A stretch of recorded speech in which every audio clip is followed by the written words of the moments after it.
She walked in, holding his phone. My heart dropped. "You need to see this," she said, her voice shaking.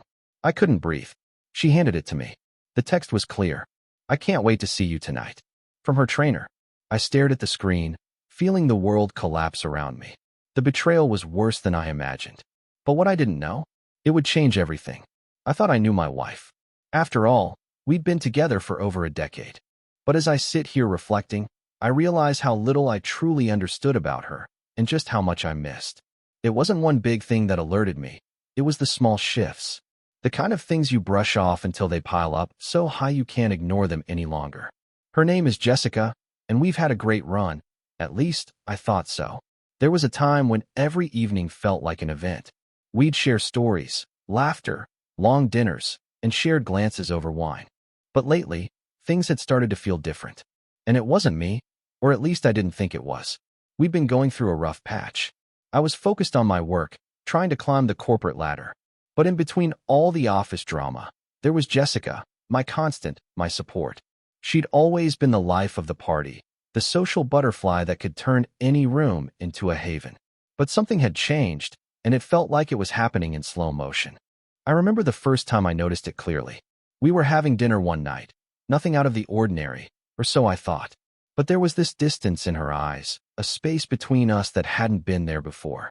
When I reached for her hand, she pulled it away gently, and it stung. It wasn't a rejection, just a subtle shift that felt so jarring. I tried to brush it off. Maybe she was stressed. I was stressed after all. But then it kept happening, day after day. The warm texts she used to send me in the morning stopped. The late-night cuddles before we fell asleep stopped. She'd come home later and later, and it wasn't because of work. I knew that much. What really made me raise an eyebrow was when she started seeing a new fitness trainer. At first, I thought nothing of it. She had always been into fitness, and this guy, James, his name was, seemed like a great guy. Friendly, professional, someone who could really help her get in shape. But as the weeks went by, I started noticing the way they interacted. It was subtle at first, but I caught it. The small touches, the way their conversations lingered a little longer than necessary. I never suspected infidelity. Not Jessica. She was too kind, too loving. Or at least, that's what I wanted to believe. But then, a little voice inside my head whispered, what if? What if she was different when she was with him? What if everything I thought I knew about her was a carefully constructed illusion? I couldn't let it go. Not now. Not after everything we'd been through. But the real question is, when did it all start? And how could I have missed the signs? The twist? I don't know who she's seeing, but I'm about to find out. And as I'm about to take the next step in this unraveling web of lies, I have to ask myself, am I ready to face the truth? I tried to ignore it, I really did. I told myself I was overreacting. Jessica was just getting back into shape. But as the days passed, I couldn't shake the feeling that something was off. It started with small things, like how she'd leave her phone face down whenever she was around me. Before, she'd leave it casually on the counter, even show me funny pictures or texts. But now, her phone was always hidden, and whenever I reached for it, she'd quickly move it out of my sight. My stomach tightened with every shift. I tried to convince myself I was just being paranoid, but the more I thought about it, the more I realized it was hard to ignore. Could she really be cheating? The thought felt impossible, but the nagging feeling wouldn't go away. Then came the moment that would change everything. One evening, she left her phone on the kitchen counter while she went to shower. Normally, I would never snoop. But tonight was different. I picked it up. At first, it seemed harmless, just some group texts with her friends. But then I saw it. A message from James, the fitness trainer. It wasn't a professional message. It was personal. Too personal. You looked amazing today. I can't wait to see you tomorrow. Maybe we can grab a drink afterward? Just the two of us? My heart dropped. This wasn't just a workout session. It was something more, something I wasn't part of. A pit opened in my stomach. I couldn't believe it. Was she really having an affair with him? The evidence was right in front of me, but I still couldn't bring myself to confront her. I needed more proof, more certainty. So I watched. I paid attention to her behavior. Her time with James seemed to be increasing, and she was growing colder toward me. Every little detail added to the growing fear that my worst suspicions were true. I was standing on the edge of something huge, but I still didn't know how deep this went, or what to do next. I felt lost in a sea of doubt. One thing was clear. this was just the beginning. And the truth? It was closer than I thought. The days dragged on, and the more I thought about what I'd seen, the harder it became to ignore. The messages kept haunting me. I can't wait to see you tomorrow. Just the two of us. Every time I closed my eyes, that text replayed in my mind. I wanted to confront her, to demand answers, but I wasn't ready. I needed more proof, something that would leave no room for doubt. But how do you gather evidence without making her suspicious? I had to be careful. One evening, Jessica was unusually late. She'd been telling me she was working late at the gym, helping James with a special project. But tonight, it was past midnight, and she still hadn't come home. My mind raced. Was she really at the gym? Or was she with him? I decided to follow her. I know, it sounds crazy, but the need to know the truth was overpowering. I waited until she finally texted me that she was on her way home. I slipped out of the house quietly, getting into my car, and I followed her, keeping a distance, careful not to be seen. She drove for miles, and my heart pounded the entire time. I felt like a fool, but I couldn't stop myself. She finally pulled up to a quiet little bar on the outskirts of town. My stomach twisted into knots. I parked a little ways down the road and waited, watching. It wasn't long before James showed up. He walked toward her, and they greeted each other with a hug, one that lingered longer than a friendly one should. I could feel the heat rising in my chest. The anger, the betrayal. I had my answer. This wasn't just a fitness relationship. It was something deeper, something hidden. They went inside, and I sat there in the car, frozen, unable to look away. What now? Do I confront her when she gets home? Do I wait until I have more evidence?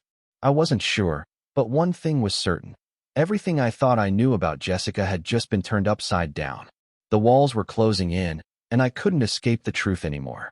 I don't know how long I sat in that car, parked in the shadows, watching her and James.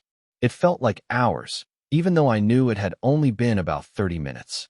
Every minute, my anger and betrayal festered inside me. I could feel my pulse in my temples, my fingers tightening around the steering wheel. They laughed as they entered the bar, their bodies brushing against each other like it was the most natural thing in the world. I tried to convince myself that maybe I was overthinking it, that maybe they were just friends, just two people in the same fitness world. But deep down, I knew that wasn't it. This was something more. Finally, I couldn't take it anymore. I started the car and drove back home, my mind spinning, my thoughts in turmoil. The drive back felt like it took forever, even though it was only a few minutes. As I walked into the house, I tried to calm myself down, but there was no calm left in me. When Jessica finally came in, looking disheveled, a little too cheerful for someone who'd been out so late, I didn't even try to hide my anger. "Where were you?" I asked, my voice low, steady, and cold. She froze for a moment, her smile faltering. "Just at the gym. I told you, we're working on some new training program." "Don't lie to me." My voice grew harder. "I saw you, Jessica. I saw you with him, James. I saw how he greeted you. How you two were acting like you were more than just trainer and client." Her face went pale, and for the first time, I saw the cracks in her perfect mask. She opened her mouth to speak, but the words didn't come out right away. She was stalling. It's not what you think," she finally said, but her voice trembled. "It's just, we've been spending a lot of time together lately. He's been helping me with my workouts, and things have gotten complicated." "Complicated?" I echoed, my chest tightening. "You've been having an affair with him, haven't you?" She looked away, unable to meet my eyes, and that was all the confirmation I needed. I felt my heart drop. The woman I had built my life with, the one I thought I knew better than anyone, was betraying me in the worst way possible. The truth was out in the open now, but what was I supposed to do with it? I had the evidence. I had caught her red-handed. But now, I was faced with a choice I didn't want to make. The silence between us felt like an eternity. I stood there, staring at Jessica as she avoided my gaze, her eyes darting everywhere but to me. Her face was pale, the guilt written all over her features, but she was still trying to form words, still trying to explain away what I had already seen. "It's not what you think," she repeated, her voice barely above a whisper. "James and I, we were just working together. Things got complicated, and we started talking. It wasn't supposed to go this way." "Complicated?" I spat. "How long has this been going on, Jessica? How long have you been lying to me?" She hesitated, her lips trembling, and I could tell she was trying to piece together a story that would make sense. one that would somehow spare her. But nothing could fix this. There was no excuse for what she'd done. I don't know, she stammered. I didn't mean for it to happen. I didn't plan any of this. I couldn't breathe. My chest felt tight, suffocating, as if every word she said made the room shrink. This wasn't the woman I had married. The woman I trusted. The woman who swore she'd always be there for me. The woman I thought I knew inside and out. You didn't plan it? I laughed bitterly. You've been sneaking around behind my back, meeting him when I wasn't looking, and you didn't plan it? Do you honestly expect me to believe that? She flinched at the accusation, but I could see the truth in her eyes. She knew she had been caught, and there was no way to spin this into something else. I'm sorry, she whispered, her voice breaking. I didn't want to hurt you. I never meant for it to go this far, but things just happened. Happened? I asked, incredulous. So, you're telling me this was some accident? That you were just working out and suddenly fell into bed with him? Is that the story you want me to believe? The anger was bubbling up inside me, but it wasn't just anger anymore. It was heartbreak, deep and cutting. Betrayal that left me raw. I wanted to yell, scream, demand answers, but a cold, numb feeling washed over me instead. I didn't know what to say. What was there left to say? The woman I thought I knew was gone. She was someone else now. I took a step back, my mind spinning. I had to think. I had to figure out what came next, but for the first time, I had no idea what that was. The next few days felt like I was walking through a fog. Jessica's apology kept ringing in my ears, but it didn't help. It couldn't. No matter how much she said she was sorry, no matter how many times she promised, it meant nothing. The truth was already settled in my mind. Everything between us had changed. I couldn't look at her the same way anymore.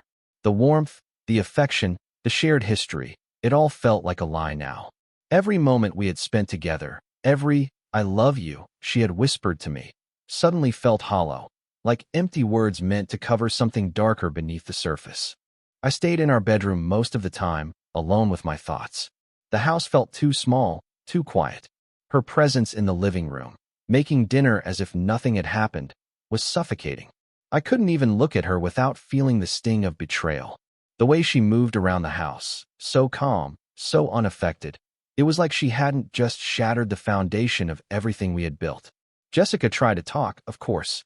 She came to me with tear-filled eyes, apologized again, said she'd never meant for any of this to happen.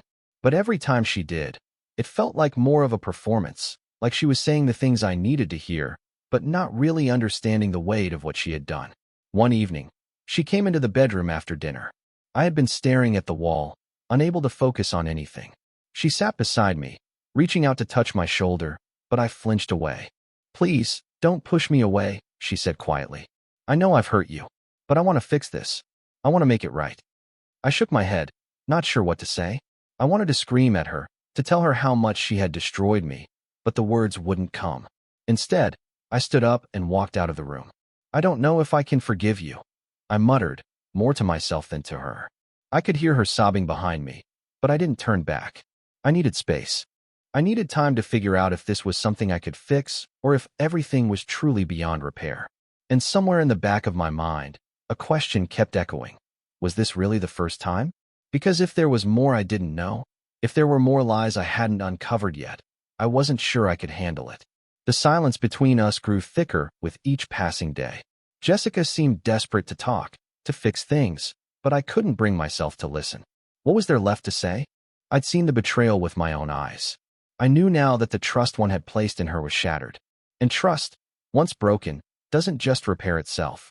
I spent my days and a days trying to go through the motions of work and normal life, but it all felt like a blur.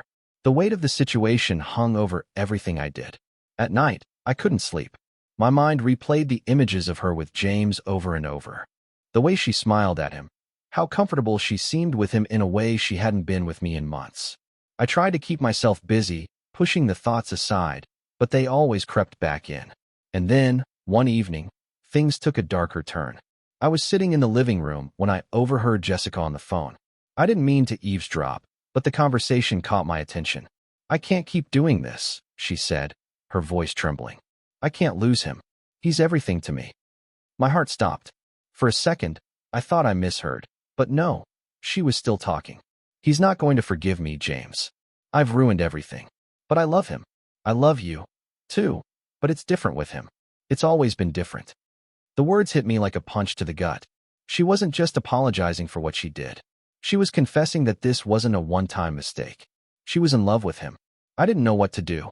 The man I was when I first met her, before all the lies and the broken trust, was gone. What was left now was just a stranger in my own house, listening to my wife tell another man that she loved him. I stood there, frozen, not sure whether to confront her or leave it all behind. But I knew something had shifted. She wasn't just sorry for what had happened. She was trying to untangle herself from something that she wanted to hold on to. I don't know how much time passed before she noticed me standing there. Her face went pale when she turned to find me. The phone slipped from her hand. "I can explain," she said, her voice barely a whisper. But I couldn't bear to hear it anymore. "I don't want your explanation," I said coldly, turning on my heel and walking out the door. I couldn't stay. I needed air, space, anything to clear my mind. But as I walked away, one thought kept echoing. How deep does this go? I didn't know where I was going, just that I had to leave. The night air felt colder than usual as I walked aimlessly down the street. My mind was on overdrive, every step echoing the chaos in my head. Jessica's words kept replaying in my mind, the way she'd confessed she loved him. "I love you, but it's different with him." I had to get out of the house, away from the suffocating silence. I walked for what felt like hours, my feet carrying me to places I didn't recognize. I didn't care. I just needed space to breathe. When I finally made it back home, I didn't know what I expected. The house was still, almost too quiet. Jessica was probably sitting in the living room, waiting for me to return so she could apologize again, begging for my forgiveness. But this time, I wasn't sure I could forgive her. Not after hearing what I heard. I stood outside for a moment, gathering my thoughts before I stepped inside. I knew the confrontation was inevitable, but I wasn't ready for it. How do you confront the person you thought you knew, the person you shared your life with, about something this deep? When I opened the door, she was sitting in the same spot I had left her. Her eyes were red, her face pale, but she still looked at me with that same desperation. "I'm sorry," she said before I could even say anything. "Please, let me explain." I didn't want to hear any more explanations. I didn't want to hear how she didn't mean for it to happen, or how she never planned for things to get so complicated. I knew what the truth was now. "You love him, Jessica," I said, my voice thick with disbelief. "You don't get to say sorry anymore. You made your choice." She opened her mouth to speak, but I cut her off. "Don't. Just don't. You've already told me everything I need to know." I could see the tears welling in her eyes, but it didn't matter. Nothing mattered anymore. The woman I thought I knew, the woman I trusted more than anyone in the world, had betrayed me in a way I couldn't even begin to understand. I walked out of the room, my heart heavy and broken. I didn't know what to do next. What was there left to salvage? I went to bed that night, but sleep wouldn't come. My mind raced, the truth sinking deeper into my chest. Was I going to leave? Was that the only way to get the closure I needed? But if I leave, what happens to us? The days that followed were a blur. Jessica continued to apologize, but the words were hollow. Every "I'm sorry" felt like a repeated cycle, each one less convincing than the last. But I couldn't stop myself from listening to her. Maybe it was because a small part of me still loved her. Maybe it was because I was afraid of what came next. But every time she came to me with those tear-filled eyes, trying to explain, I couldn't shake the image of her with James. I couldn't erase the memory of hearing her say she loved him. And yet, a part of me wanted to believe this could somehow be fixed. The other part of me, the one that was hurting the most, knew this was beyond repair. I spent the nights awake, staring at the ceiling, trying to figure out what to do. Should I leave her? Was that the answer? Could I even walk away from everything we had built? One morning, as I sipped my coffee in the kitchen, I realized something. I was torturing myself by staying here. We both were. The house, which once felt like a home, now felt like a prison. Every room reminded me of what she had done, of the lies and the broken trust. I couldn't breathe. I couldn't think straight. That morning, as she walked into the kitchen, looking hopeful, I knew what I had to do. "Jessica," I said, my voice steady but filled with a finality I hadn't expected. "I think it's time we face the truth. You and I, we're not the same anymore. You made a choice, and now I have to make mine." She looked at me, confusion in her eyes. "What are you talking about?" I want to fix this, I swear." I shook my head. "I don't know if I can fix this. You've crossed a line. I've crossed a line, too. By staying, by allowing this to happen. But I can't keep living like this. I can't keep pretending everything is okay when it's not. I saw the panic in her eyes as she reached out to touch my arm. Please, don't leave me. I love you. The words were empty, now. They meant nothing to me anymore. I don't know if I can believe you anymore, Jessica. I don't know if I can trust you again. I turned and walked toward the door. I'm leaving, I said, my voice breaking just slightly. I need to figure out who I am, apart from this. And I need to figure out if I can ever trust you again. I left before she could say anything else. I didn't want to hear her promises. I didn't want to hear her pleading. This was the hardest thing I had ever done. But as I walked out that door, I knew there was no turning back. I hadn't expected it to feel so empty. Walking out of the house was like stepping into a new world, but it wasn't a world I recognized. The air felt different, heavier somehow, like I was leaving behind the life I had known and stepping into something unknown. And for the first time in days, I could breathe. Not in relief, just in the sheer weight of everything I had been holding back finally starting to lift. I didn't know where to go at first. I didn't have a plan. I just couldn't stay there any longer, not with the memories of her and him haunting every corner. I needed space. The first place I drove to was a small coffee shop I had visited a few times before, a place I could sit with my thoughts. I ordered my usual, a black coffee, and took a seat by the window.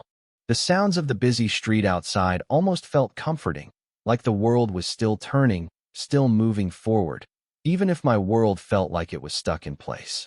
The silence of the house, the silence of the life we had built, was deafening. But I had needed it. I had needed to step away. I thought about calling friends, maybe family, just to talk. But what would I say? Hey, I just found out my wife's been cheating on me with her personal trainer, and I've decided to leave. No, that wasn't something I was ready to explain. Not yet. I sat there, sipping my coffee, trying to make sense of the mess. The mess of my marriage, my life, the tangled web of secrets Jessica had been keeping from me. And then, another thought hit me. Was James the only one? Was this a one-time thing? Or had there been others? I had to know. But did I really want to know? The more I thought about it, the more I realized I didn't want to know the answers. What difference would it make now? The damage was done, the trust shattered. If I stayed, I'd never be able to look at her the same way again. So, I made a choice.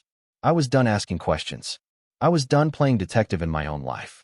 I needed to move forward, even if I didn't know what that looked like yet.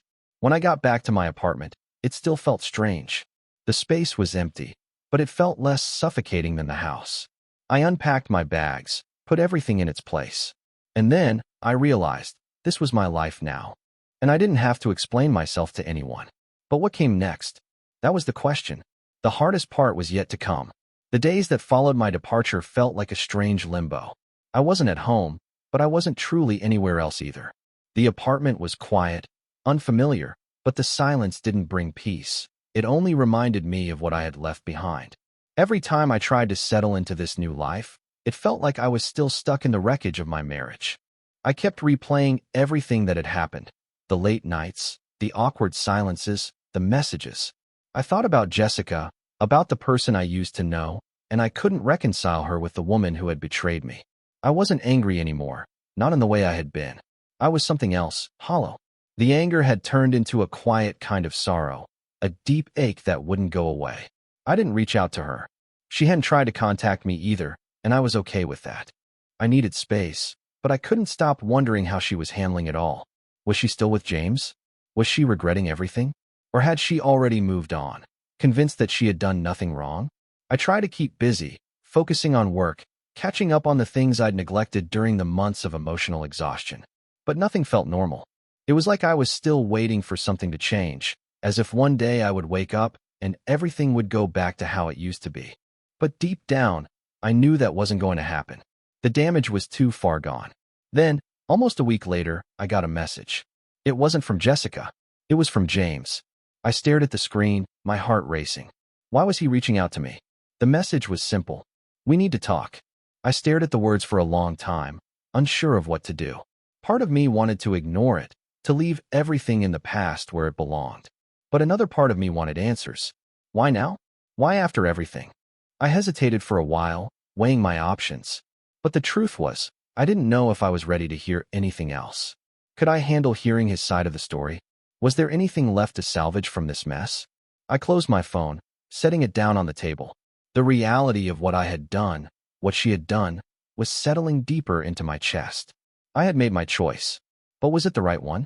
I spent the entire evening staring at my phone, half wondering if I should just block James's number and forget this ever happened. But curiosity gnawed at me. After everything that had gone down, what more could he possibly say to me? But deep down, I knew there was something I needed to hear. Maybe it was the final piece of the puzzle I had been avoiding, or maybe I just needed to understand why. Why had this happened? Why had Jessica done it? And why was James suddenly reaching out to me? I finally gave in. I hit call and waited. The phone rang a few times before he answered. Hello. James's voice was calm, almost too calm. It's me, I said, trying to keep my voice steady. You wanted to talk. I didn't expect you to pick up, honestly. But I'm glad you did. He paused for a moment, like he was deciding whether to continue. Look, I know this is complicated, but I owe you an explanation. This whole thing was messed up from the start. I leaned back in my chair, my fingers tightening around the phone. I'm listening. James sighed, his voice growing more serious. I didn't go into this with any bad intentions. Jessica's been coming to me for fitness sessions, and somewhere along the way, things got, well, personal. It wasn't just about the workouts anymore. We got closer. I was there for her when she needed someone, and I didn't know how far things had gone until it was too late. But I never wanted to hurt you. I swear. I took in a sharp breath, trying to keep my composure. So, you didn't know what was happening? You didn't realize she was in love with you? The words felt heavy as they left my mouth. There was a long pause before he answered. I'm not proud of how things went down. I should have stopped it sooner. But Jessica and we connected in a way I didn't expect. I know that's no excuse. I just didn't know what to do once it started. I'm sorry. I felt a mix of anger and pity. Anger because he was admitting to something that had destroyed me, and pity because it felt like he was trying to justify it. He was just as caught up in the mess as she was. But you knew what you were doing, I said, my voice sharp. You both knew. You chose to keep going. I know, he replied quietly. I don't expect you to forgive me. I don't even know what you want from me. But I thought you deserved to hear this from me. There was something in his voice, a trace of sincerity, but it didn't matter. I wasn't looking for a confession from him. I didn't know what I wanted. All I knew was that the conversation felt like a final nail in the coffin. I don't need your apology, I said, my tone cold. But thanks for giving me your side. We hung up, and I sat there in the silence, my mind racing. Had I just closed a chapter of my life? Or had I just opened a door to something I wasn't ready to face? The days that followed that phone call were a blur of conflicting emotions. Part of me was relieved. James had said what needed to be said. He admitted his part in the mess, and for the first time since everything came crashing down, I had a clearer picture. But another part of me felt numb. I couldn't shake the feeling that I was still missing something, like a piece of the puzzle I hadn't uncovered yet. Jessica had tried reaching out after I left, of course. A couple of texts, some phone calls I ignored. She was sorry, she said. She loved me, she said. She wanted to fix things, she said. But I didn't want to hear it anymore. I couldn't. I had made my decision to leave, and as hard as it was, staying in the same cycle would only destroy me more. What was left to fix? The foundation of our relationship was shattered, and I couldn't pretend it was still standing. I didn't respond to any of her messages. I didn't answer her calls. Instead, I focused on my work, trying to distract myself from the gnawing ache that followed me wherever I went. But no matter how much I worked or kept myself busy, the silence at home felt deafening. The empty apartment that had once felt like a place of escape now felt like a cage. But the hardest part wasn't the loneliness or the absence of Jessica. It was the constant question that looped in my head. What now? Could I ever trust again? Was I just meant to pick up the pieces and move on, like nothing happened? Or was this something that would haunt me forever? I spent one night staring at my phone, reading through the texts Jessica had sent. I know I've hurt you, but I want you back. Please let's fix this. Her words sounded so desperate, so raw, but they no longer had the same effect. Each, I'm sorry, only deepened the sense of betrayal. In that moment, I realized something. I wasn't waiting for her to fix it. I was waiting for me to fix it, to decide whether I was strong enough to walk away or foolish enough to go back. But a part of me, the part that had been broken by the lies, knew the answer. The hardest thing was living with this pain, but I couldn't go back. Not to her. Not to us. I put my phone down and stared out the window, watching the night unfold outside. The decision was made, but the path ahead felt unclear. It wasn't until a week later that I finally decided to take control of my life again. I had spent too much time in limbo, too much time lost in the weight of the past. It was time to face the reality that this was my new normal. The world had shifted, and now, so must I. The apartment, though small, had started to feel like mine. I'd spent so much time in the house I shared with Jessica that I had forgotten what it was like to have a space just for me. No more pretending. No more looking over my shoulder for something I didn't want to see. But still, the memories lingered. Every corner of that apartment reminded me of what had been lost. One afternoon, I took a walk through the city, trying to clear my head. The sound of people laughing, the hum of traffic, it felt so distant from the chaos in my own mind. I wandered aimlessly until I found myself standing in front of a small bookstore, its windows lined with bookshelves that beckoned me in. I hadn't picked up a book in months. Before all of this, I used to love reading. It was my escape, my way of stepping into another world when I needed a break from reality. But somewhere along the way, I had stopped making time for it. On a whim, I walked inside. The smell of paper and ink hit me immediately, comforting in its familiarity. I spent an hour wandering through the aisles, letting the silence of the store settle over me, picking up books I thought I'd never read again. Finally, I found myself in the self-help section. I pulled a book off the shelf, its title simple but profound, Healing After Heartbreak. I didn't know if it was what I needed, but I felt compelled to buy it. As I checked out, the cashier gave me a sympathetic smile, and for a brief moment, I felt seen. Like I wasn't invisible in this whole mess. I wasn't just the guy who was left behind. That night, I cracked open the book. The first few pages were simple, but it hit me like a ton of bricks. The first step to healing is acceptance. You can't change the past, but you have the power to control how you move forward. It felt like a wake-up call. It wasn't just about accepting what Jessica had done. It was about accepting myself, my role in the situation, and the reality that life wasn't over. There were steps to take. I didn't know where those steps would lead, but I was finally ready to take them. I closed the book and looked around the apartment. For the first time in days, I felt a flicker of hope. Not for my marriage. No, that was gone. But for myself. I was starting to heal, piece by piece. The days after I started reading the book felt different. Not immediately better, but different. The weight that had been pressing on my chest for so long had begun to lift, piece by piece. I wasn't fully healed. Hell, I didn't even know if I ever would be, but I was learning how to live with the scars. Each morning, I woke up and did the same thing. I made coffee, I went for a run, and I took a deep breath as I faced another day. It wasn't much, but it was something. The more I leaned into the routine, the more it felt like I was carving out a new version of myself. One that wasn't defined by Jessica, by the betrayal, by the memories of a life that no longer existed. The hardest part was still facing the truth. That I wasn't just recovering from an affair, I was rebuilding myself from the ground up. And that meant not holding on to the past, no matter how much I wanted to. One evening, as I sat on my couch, staring out at the city skyline, I realized something important. I wasn't just letting go of Jessica. I was letting go of the person I used to be. And that wasn't a bad thing. A part of me will always love her. That's just the truth. But love isn't enough to hold something together that's already fallen apart. There are no fairy tales here, no happy endings where everything magically returns to the way it was. But there is healing, and that healing comes when you choose to move forward, even when the path ahead feels uncertain. A few months passed, and things began to settle in my new life. I reconnected with old friends, started picking up new hobbies, and even met someone.